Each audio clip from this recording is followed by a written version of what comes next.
Hello সিনে lovers, অবশেষে S Rajamouli তার আপকামিং ফিল্মের নাম অ্যানাউন্সমেন্ট করেছে এবং এই উপলক্ষে একটা ভিডিও প্রকাশ করা হয়েছে যেখানে মহেশ বাবুকে বেশ আকর্ষণীয় লুকসে দেখানো হয়েছে। তার এক্সপ্রেশন বেশ অ্যাঙ্গারনেস সব কিছু খুব সুন্দর ছিল।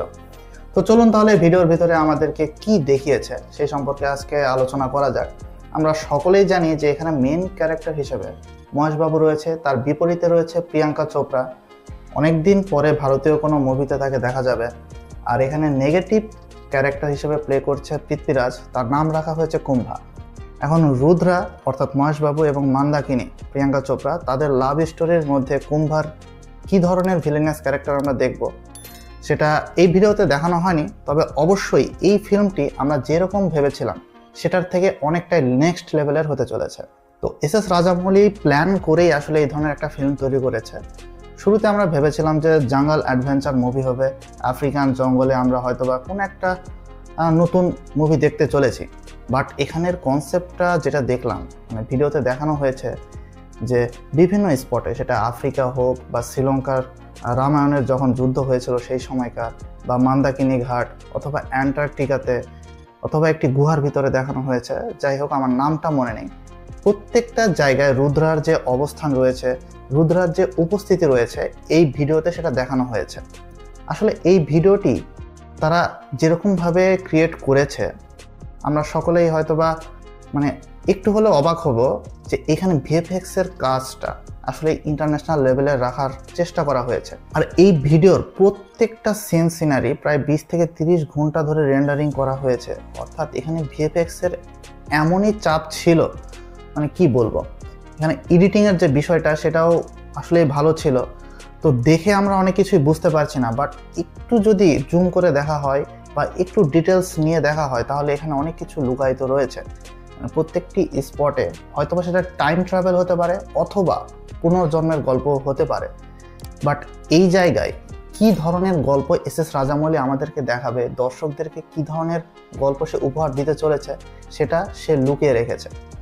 হ্যাঁ, এখন যদি মহেশবাবুর ক্যারেক্টারে আসি, তাহলে মহেশবাবুর যে ধরনের লুকস সে সব মুভিতে ব্যবহার করে থাকে, এই লুকসটা অনেকটাই সেটার মতো রাখার চেষ্টা করা হয়েছে। বাট হেয়ার স্টাইলটা একটু ভালো লেগেছে আমার কাছে, তার আই এক্সপ্রেশন, এই জিনিসটাও ভালো লেগেছে। মানে গরুর পিঠে চড়ে আসার যে বিষয়টা এস রাজামৌলি বাহুবলীর পরে এই মুভিতেও ধরে রেখেছে। অন্যদিকে প্রিয়াঙ্কা চোপড়ার যদি কথা বলি, তাকে অ্যাকশন ক্যারেক্টারই দেখানো হবে। সে ফিমেল লিড ক্যারেক্টার হিসেবে এখানে প্লে করছে, বাট তার ক্যারেক্টারের ভিতরেও অনেক মিস্টিরিয়াস বিষয় থাকবে, অনেক রহস্য লুকায়িত থাকবে, এটা তো বোঝাই যাচ্ছে।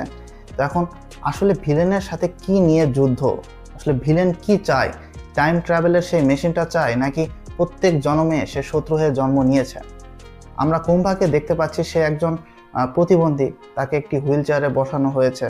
অনেকটাই দেখে মনে হচ্ছে যে স্পাইডারম্যানের ভিলেনের মতো তার ক্যারেক্টার, অথবা ক্রিস 3-র সেই কাল অর্থাৎ বিবেক ওবরয়ের যে ক্যারেক্টারটা, ওই ক্যারেক্টারের মতোও লাগছে। অনেকে 24 মুভির ভিলেনের পোস্টারের সাথেও তাকে তুলনা করেছে। তো পোস্টার যেটাই হোক, যদি মুভির কনসেপ্ট বাহুবলীর চেয়েও বেটার হয় তাহলে তো হয়ে গেল। মাইথোলজিক্যাল বিষয় এস রাজামৌলি এখন এই মুভিতে কীরকমভাবে দেখাবে, এটা দেখার বিষয়। আমার কাছে একটু ভিন্ন রকমের মনে হয়েছে যে মাইথোলজিক্যাল বিষয় একটা টাইম ট্রাভেলিং গল্পে সে পোর্ট্রে করছে। হয়তোবা বলিউড কেন, পুরো ভারতীয় কোনো মুভিতে আমরা এই ধরনের কনসেপ্ট দেখিনি। আরেকটা বিষয় যেটা এই ভিডিওর আমার কাছে যেটা ভালো লাগলো সেটা হচ্ছে বিজিএম। যখন মহেশবাবুর এন্ট্রি হলো, তার ফেস রিভিল করা হলো, আসলে বস বিজিএমটা কানে বাজছিল, মনে হচ্ছিল যে জমজমাট একটা বিজিএম এই মুভিতে রাখা হবে। তো বিজিএমের কাজ তো অবশ্যই ভালো হতে চলেছে। এখন এই মুভিটা রিলিজ পেতে এখনও অনেক দিন বাকি, প্রায় 1.5 বছর, অর্থাৎ 2027-এর প্রথমার্ধে এই মুভিটা আসবে। এত দিন ধরে ওয়েট করা আসলে কষ্টকর বিষয়। এখন দেখা যাক যে যারা প্রমোশনাল টিম হিসেবে রয়েছেন তারা আরও কি কি বিষয় আমাদের সামনে নিয়ে আসুক। তো ওভারঅল কনসেপ্ট নতুন, গল্প এবার নতুন। এখন এস রাজামৌলি নেক্সট লেভেলের চিন্তা করেছে, নেক্সট লেভেলের পরিকল্পনা করেছে। তাহলে আসলেই কি সে ভারতীয় ফিল্ম ইন্ডাস্ট্রিকে সেই লেভেলে নিয়ে যাবে যেটা আসলে আন্তর্জাতিক মানের হবে এবং পুরো বিশ্বে একটা আলোড়ন সৃষ্টি করবে? আপনার কি মনে হয় তা অবশ্যই নিচের কমেন্ট বক্সে জানিয়ে দিন। আর আজকের এই ভিডিওটি ভালো লেগে থাকলে, আমার রিভিউটি যদি আপনার কাছে ভালো লাগে, লাইক করবেন, শেয়ার করবেন, চ্যানেলটিকে সাবস্ক্রাইব করে পাশে থাকা বেল আইকনটি অন করে দিবেন। দেখা হচ্ছে পরবর্তী রিভিউ ভিডিওতে। সে পর্যন্ত সবাই ভালো এবং সুন্দর থাকবেন। Good bye.